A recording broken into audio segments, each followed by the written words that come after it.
사울의 눈에서 비늘 같은 것들이 떨어져 나갔다. 이렇게 성경에서 말하죠. 하나님은 왜 사울의 눈을 멀게 하셨다가 또 띄워주셨을까요? 사흘 후에 다시 보게 할 거면 뭐하러 그의 눈을 멀게 하신 걸까요? 여기 중요한 진리가 있습니다. 오늘 설교에서 이 두 가지, 왜 눈을 멀게 하셨을까? 그리고 왜 눈을 띄워주셨을까?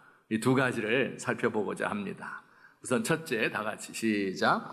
사울의 눈이 먼 것은 그의 비참한 실상을 보여주기 위한 것이다. 눈이 먼 것은 그의 비참한 실제의 모습을 보여주고자 합니다. 혹시 그 명현 반응이라는 말을 들어보신 적이 있습니까? 그 원래 뜻은 어지럽고 눈앞이 캄캄하다 하는 뜻인데요. 이제 한의학이나 혹은 대체의학 하는 분들이 사용하는 말이에요. 약을 먹은 뒤에 혹은 치료를 받은 뒤에 일시적으로 여러 가지 부작용이 나타나는데 더 심해지는 거예요. 그죠? 이것을 명현 반응이라고 불러요. 우리 몸 안에 독소가 가득했는데 이게 빠져나가는 과정에서 활성화된다 그 말이죠. 그래서 명현 반응, 당신 몸이 사실은 이렇게 안 좋은 상태였어요 라는 것을 알려주는 그런 특징이 있습니다. 이 사울의 눈이 먼 것이 일종의 명현 반응이라고 생각합니다. 그는 지금 주님을 만나서 그의 삶이 변화되는 과정에 있잖아요. 주께서 그를 치유하고 변화시켜서 주님 쓰시기에 좋은 그릇으로 만들어야 되지 않습니까? 그런데 주님이 그를 변화시키기에 앞서서 먼저 그의 실상을 보여주고 싶었던 거예요. 사울아, 내가 사실은 이런 존재야. 내가 지금까지 이런 상태로 살아왔다. 이걸 꼭 먼저 알아야 된다. 이걸 알려주기 위해서 그의 눈을 멀게 했습니다. 사도행전 9장 8절 말씀 다 같이 시작. 사울이 땅에서 일어나 눈을 떴으나 아무것도 보지 못하고 사람의 손에 끌려 다메섹으로 들어가서, 사울의 상태를 이렇게 묘사하죠. 눈은 떴으나 아무것도 보지 못한다. 우리말로 하면 눈뜬 장님이라고 하잖아요. 이게 바로 사울의 실상이었다. 주님이 그것을 보여주고 싶었던 거예요. 그는 겉보기에는 멀쩡한 사람이었죠. 눈을 뜬 사람이었어요. 그는 고향이 다소라는 곳인데 당시 유명한 학문의 도시였습니다. 그는 거기서 그리스의 철학과 수사학과 문학 같은 것을 공부한 똑똑한 어린아이였습니다. 청소년기에 선조들의 고향인 예루살렘에 유학을 왔는데 당대 최고의 랍비, 율법학자인 가말리엘 그 문화에서 공부를 했습니다. 구약 율법을 다 알았죠. 랍비로서 이제 훈련받아서 백성들을 지도할 사람이 될 것입니다. 성경을 꿰뚫는 안목이 있고 사회 문제를 알고 대답을 주는 선생으로서의 삶을 살게 되는 것이에요. 그는 모든 청년들의 선망의 대상이었고 명망 있는 가문에서 눈독 들이는 사윗감이었고 장래가 촉망되는 젊은이였습니다. 그런데 주님이 그 실상을 보여주시는 거예요. 실제로 너는 눈은 떴는데 아무것도 보지 못하는 눈뜬 장님이다. 내가 성경을 아는 것 같지 성경의 글자를 아는지는 모르겠어. 단편적인 지식은 있겠지. 그렇지만 그 말씀을 쓰신 하나님의 마음을 알아야 되는데 그건 전혀 모르잖아. 내 마음에 하나님이 주신 평화와 하나님의 은총과 그리고 그의 사랑 같은 것을 이해하고 있는가? 이해 못해요. 정의감만 가지고 사람들을 잡아 죽이는 확신범, 살인자, 그렇게도 싫어하던 로마의 군인이나 테러범과 조금도 다를 것 없는 너의 그 모습, 이걸 보여주고 싶었던 거예요. 너 같은 녀석이 민족의 미래를 걱정하면서 무지한 사람들을 돕는다고? 이건 맹인이 맹인을 인도하는 것과 같군. 다 같이 지옥 불구덩이에 떨어지게 될 거야. 이 사울의 실제의 모습이 이랬다. 이걸 보여주는 겁니다. 하나님께서 우리의 실제의 모습을 적나라하게 보여줄 때가 있습니다. 그때 어떻게 하면 좋을까요? 어떻게 할 수가 없어요. 하려고 하지 마세요. 인정하고 받아들이는 수밖에 없습니다. 내 밑바닥이 여기였구나. 하나님이 나를 밑바닥까지 내려가게 하시는구나. 나는 내가 80점짜리 인생이고 잘하면 90점도 갈 수 있다고 생각하지만 사실은 태어나면서부터 나는 죄인이고 무능하고 연약하고 쓸모없는 존재이구나 하는 사실을 깊이 받아들이는 겁니다. 이렇게 주님이 나를 낮추실 때 그 뜻을 받아들이시는 저와 여러분 되기를 예수님의 이름으로 축원합니다. 제가 이 말씀을 준비하면서 일주일 동안 기도를 많이 했겠죠. 저에게 깨달음이 왔습니다. 지금 우리 대한민국의 모습이 마치 눈먼 사울과 같지 않은가 그런 생각이 들었어요. 작년 12월 달 비상계엄 사태가 일어났을 때 또 그 문제가 잘 깔끔하게 해결되지 않고 나라가 둘로 나뉘어지고 하는 모습을 보면서 지금이 바로 하나님께서 우리의 비참한 실상을 보여주고 계시구나 하는 것을 알게 되었습니다. 어떻게 대명천지에 이런 일이 일어날 수 있는가 많은 사람이 생각했는데 지금 돌이켜 복귀해보면 일어날 만하니까 일어난 거구나, 일어날 일이 일어난 거구나 하는 생각이 들어요. 어떻게 한편에서는 K컬처, 그렇죠? 얼마나 전 세계적으로 위대하고 앞장서 나가요. 전 세계의 문화를 대한민국이 선도하고 있다고요. 전 세계 대중문화를 앞장서요. 영화와 드라마와 가요, 노래, 소설, 연극 이런 것까지 전부 대한민국이 앞장서 가고 있어요. 이렇게 되리라고는 꿈에도 상상도 못했던 일이 벌어지고 있어요. 그런데 한편으로는 어떻게 이 위대한 K컬처와 비상계엄 사태가 동시에 존재할 수가 있지? 굉장히 비현실적이구나 그런 생각이 들었는데 가만히 생각해 보니까 그 K컬처 있잖아요. 한국의 문화. 그 내용이 우리의 현실을 잘 묘사하고 있어요. 자세히 보세요. 여러분 요새 K-팝 데몬 헌터스 혹시 아세요? 주여. 그 애니메이션 만화 영화인데 재밌어요. 한번 보세요, 여러분도. K-팝 데몬 헌터스. 이게 뭘까? 영어로 돼 있잖아요. 그래서 제가 이것을 번역을 해보니까 K-팝 악령 퇴치단입니다. 악령 퇴치단. 네. 악령이 날뛰는 나라예요, 우리나라가. 그 배경이 대한민국이거든요. 악령이 날뛰고 있는 거예요. 그래서 그걸 퇴치해야 되겠다 하는 게 그 내용입니다.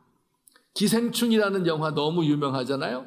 기생충 같은 삶을 사는 사람들을 묘사하고 있는 거예요. 오징어 게임, 피말리는 생명을 내건 경쟁 세상을 그대로 보여주고 있는 겁니다. 소년이 온다. 광주 민주화 운동에서 피해 입은 사람, 죽은 사람의 이야기를 다루고 있는 거예요. 우리의 실상이 이렇게 비참한 겁니다. 이 겉보기에는 우리가 세계 10대 강국이고 경제 대국이고 자동차와 선박과 반도체 전투기와 전차를 만들어 수출하고 AI 강국이 되고 이렇게 이야기하잖아요. 그러나 동시에 자살률은 20년 동안 전 세계의 부동의 1위입니다. 출산율은 부동의 꼴찌입니다. 산업 현장에서 사람들이 죽고 플랫폼 노동자들이 무더위에 실신하고 있어요. 학교와 군대와 직장에서 폭력이 난무하고 외국인을 혐오해서 지게차에 묶어 끌고 다니고 이를 보고 박수치고 좋아하는 나라예요. 교회를 비롯해서 종교 지도자들이 타락하고 연불보다 제밥에 관심이 많은 겁니다. 여러분, 이게 우리의 눈먼 모습이에요. 우리의 곤고하고 가련하고 가난하고 벌거벗고 눈이 먼 모습이에요. 우리의 정신은 자본주의가 낳은 괴물이 되었고 우리의 영혼은 마귀가 지배하는 그런 세상이 되어버린 겁니다.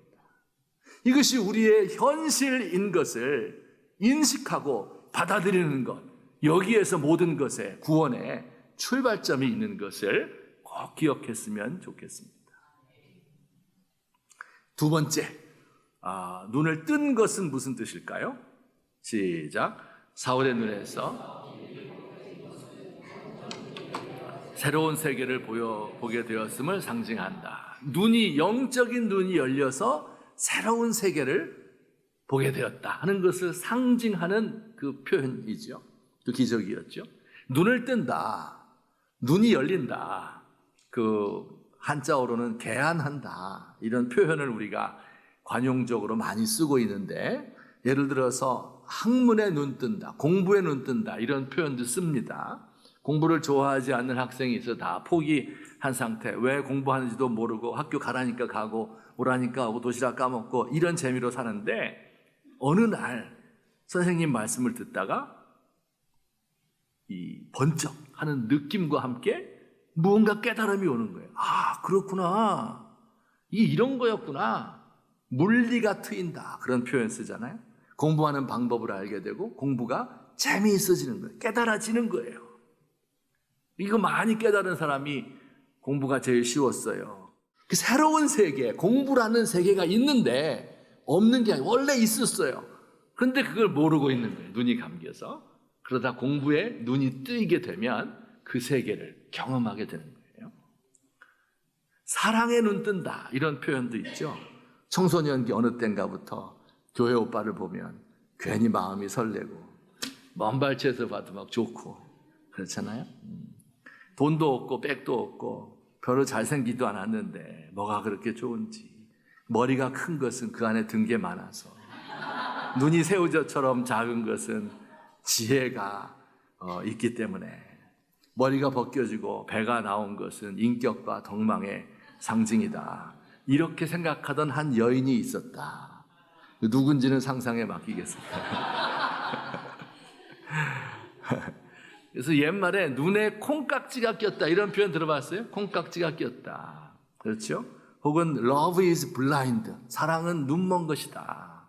근데요, 이게 눈이 먼 게 아니라 사실은 사랑의 눈이 뜬 거예요. 사랑의 세계가 있는데 모르고 있었는데 그 눈이 띄어진 거예요. 콩깍지가 씌인 게 아니라 콩깍지가 벗겨진 겁니다. 비늘이 벗겨진 거예요. 이게 새로운 세계를 경험하게 되는 거죠. 새로운 세계가 그에게 열린 겁니다.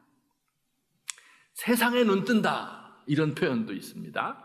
옛날 학교 다닐 때 운동권 학생들이 있어요. 그 후배 1학년이 들어오잖아요. 그러면 의식화 교육이라고 그래요. 아무것도 모르는 신입생들을 불러놓고 책 읽히고 대화하고 밥 사 먹이고 이렇게 하면 1년 후에 데모하는 애가 돼 있어요. 예. 아주 아무 개념 없이 살다가 현실이 이렇구나 하는 것을 눈뜨게 되는 그런 현상입니다. 우리가 눈 떠야 할 세계가 많은데요, 근데 가장 중요한 것은 우리의 창조주 하나님에 대해서 눈을 뜨는 거예요. 그걸 영적인 세계라고 말해요. 영적인 세계가 없는 게 아니에요. 공부의 세계가 원래 있어요. 근데 공부 못하는 애들은 모르는 거예요, 그걸. 사랑의 세계가 원래 있어요. 그런데 사랑을 못 느끼는 사람은 없다고 생각하는데, 영적인 세계가 원래 존재합니다. 그런데 눈이 막혀서 보지 못했을 뿐이에요. 이 눈을 뜬다고 하는 것은 그 새로운 세계로 들어가는 것, 영적 차원이 있음을 아는 것이죠. 이 새로운 경험, 신기한 경험, 경이로운 체험이에요. 그래서 이것을 맹인이 눈을 뜨는 것과 같다, 이렇게 비유적으로 표현합니다. 그 이전엔 이런 게 있는 줄도 몰랐는데 완전히 새로운 세계가 열리는 경험이에요. 하나님을 향해서 눈이 뜨여진다, 하나님의 세계가 있는 것을 보게 된다 하는 게 무엇일까? 구체적으로 사도 사울은 어떤 세계를 경험했을까? 제가 간단히 두 가지로 설명드리겠습니다. 첫 번째, 시작. 사울은 성경 구절, 어두운 데서 빛이 비치라 말씀하셨던 그 하나님께서 예수 그리스도의 얼굴에 있는 하나님의 영광을 아는 빛을 우리 마음에 비추셨느니라. 사울에게 눈을 열어서 빛을 쫙 비춰준 거예요. 뭐를? 비늘이 떨어져 나가면서 예수 그리스도의 영광을 보여준다. 예수님께서 우리의 비참한 현실을 이해하고 거기서 힘들어하는 우리들에게 다가오시고 환하게 웃으시고 그를 맞이하시고 어루만져 주시는 거예요. 그게 얼마나 좋은 일이고 얼마나 영광스러운 일인지 이것을 말로 표현할 길이 없는 거지요. 그 영국의 한 시골에 고양이 한 마리가 살았는데 런던 영국의 수도죠. 그리로 여행을 갔어요. 이 고양이는 런던에 가서 관광 명소들을 다 다니면서 구경을 하고 마침내 그 여행의 하이라이트, 여왕이 사는 버킹엄 궁전까지 갔습니다. 여행을 마치고 다시 시골로 고양이가 돌아왔겠죠. 친구들이 물었어요. 런던을 여행하면서 뭘 보았느냐? 가장 기억에 남는 게 뭐냐? 여왕님의 아름다움과 그 위엄을 보았느냐? 이렇게 물었어요. 그때 이 고양이가 대답합니다. 아니, 나는 여왕님은 못 보고 여왕님의 의자 밑에 있는 생쥐 한 마리 보다가 왔어. 이렇게 이야기했답니다. 그 여왕의 아름다움과 그 위엄과 멋진 그 모습을 보지 못했어요. 왜? 그 생쥐 잡아먹으려고.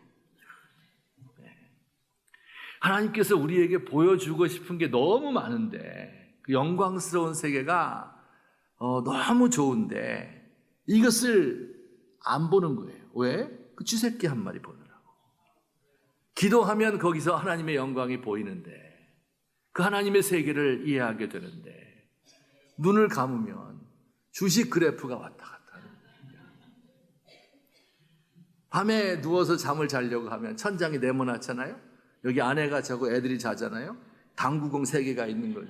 이렇게 쿠션 치면 이렇게 맞을 텐데 그런 거 생각하느라고 진짜 영광스러운 세계를 못 보는 어리석은 저희들이죠. 이 눈을 뜬 사람은요, 눈 뜨기 이전의 삶을 상상할 수가 없어요. 그리 돌아갈 수가 없어요. 진리에 눈 뜬 사람은 진리를 추구하느라고 그의 일생을 보내요. 사랑에 눈 뜬 사람은 모든 장애물을 뛰어넘어서 그 사랑을 얻으려고 합니다. 자유에 눈 뜬 사람은 다시는 속박의 상태로 들어갈 수가 없어요. 하나님을 만난 사람은요, 진짜 만나면 이 세상의 모든 것들이 헛되게 느껴지는 거예요. 사람들에게 인정받는 거 그게 무슨 의미가 있는가?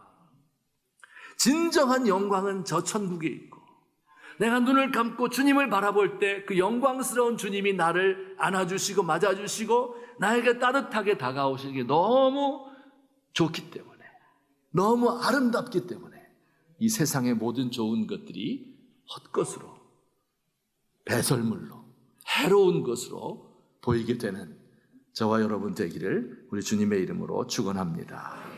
두 번째, 사울은 또 눈을 열어서 뭘 봤을까요? 시작. 사울은 눈이 열려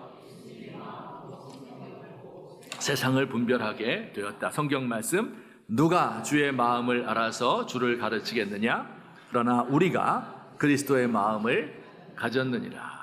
성경을 통해서 예수님의 마음을 비로소 이해할 수 있게 된 겁니다. 여러분, 사울의 눈에 비늘이 있다 그랬죠? 비늘. 징그럽죠. 생선 비늘 한쪽 악이 여기 붙어 있었던 걸까요? 아니에요. 영어로는 비늘들, 복수형입니다. 아주 작은 비늘 수십 개가 그의 눈을 차곡차곡 가리고 있었던 거예요. 얼마나 징그러워요. 눈이 멀면서 없던 비늘이 생긴 것일까요? 원래 비늘이 있었는데 잘 알지 못했다가 아까 명현반응, 그죠? 이제 비늘이 있는 것을 알려주기 위해서 비늘로 덮어놓은 거예요. 평생 성경을 읽었는데 비늘로 덮인 눈을 가지고 성경을 읽은 거예요. 그러니까 어떻게 제대로 이해할 수가 있어요? 수십 개, 수십 층의 이 비늘에 덮여서 성경의 참 뜻을 알지 못했어요. 무언가 알 듯 말 듯, 손에 잡힐 듯 말 듯한데 잡히지 않아요. 남의 다리 긁는 것 같아요. 성경책 보면 여러분 졸리고 재미없고 마찬가지 의무적으로 그렇게 했던 것입니다. 그러다가 예수님 만난 후에 그 성경의 참 뜻이 확 다가오는 것을 경험했어요. 글자가 아니라 영으로 읽게 되는 거예요. 이 글자라고 하는 것은 사람의 마음을 표현하는 건데 글자 뒤에 있는 그 마음을 읽지 못하면 그 글이 무슨 의미가 있겠습니까? 하나님의 마음을 읽는 법을 그가 배웠습니다.